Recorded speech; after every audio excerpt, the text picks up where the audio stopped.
Pinangunahan ni Pangulong Ferdinand R. Marcos Jr. ang pagdiriwang ng anibersaryo ng kapanganakan ng kanyang ama na si dating Pangulong Ferdinand Edralin Marcos Sr.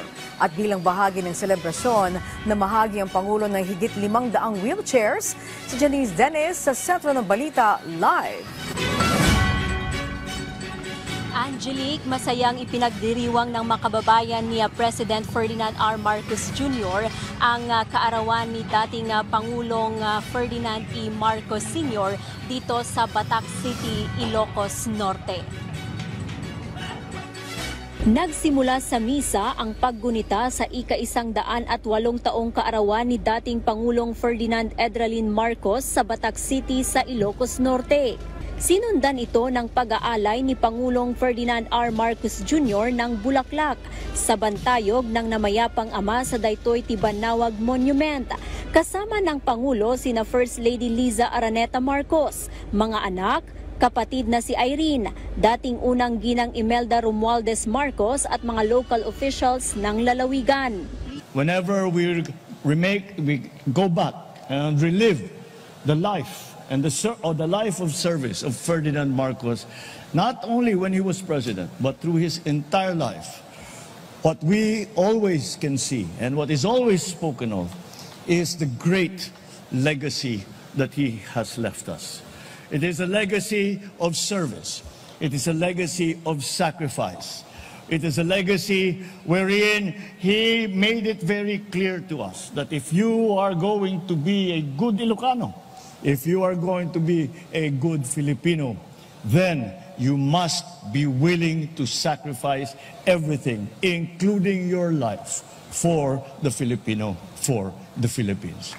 Ayon sa Pangulo, kailangang ipagmalaki ang pagiging isang Pilipino na legasiyan ng dating Pangulo. Kinilala niya ang sakripisyo at hindi mahihigitang serbisyo ng kanyang ama na inspirasyon niya ngayon. Sinabi rin ng Pangulo na magsisilbing gabay ang mga aral na iniwan ni Apu Lakay sa kanyang administrasyon para mabigyan ng magandang serbisyo ang mga Pilipino. And we must always respect the dignity of every Filipino. And not only respect the dignity of every Filipino, but we must fight for the dignity of every Filipino. We will not allow for any great power, any person, to humiliate or to put down any Filipino. Pinangunahan rin ng Pangulo ang pamamahagi ng mahigit 500 wheelchair sa 23 LGUs sa probinsya.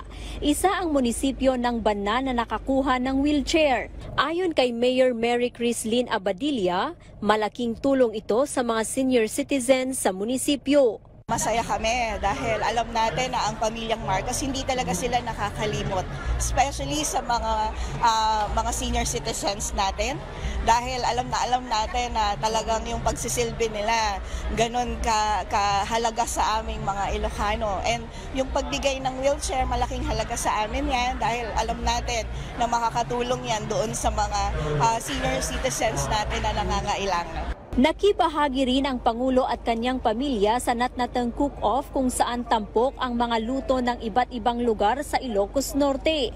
Kabilang narito ang dinengdeng na pinagmamalaki ng mga Ilocano. Nandugan rin ang Pangulo ng harana para sa kanyang kaarawan sa Biyernes.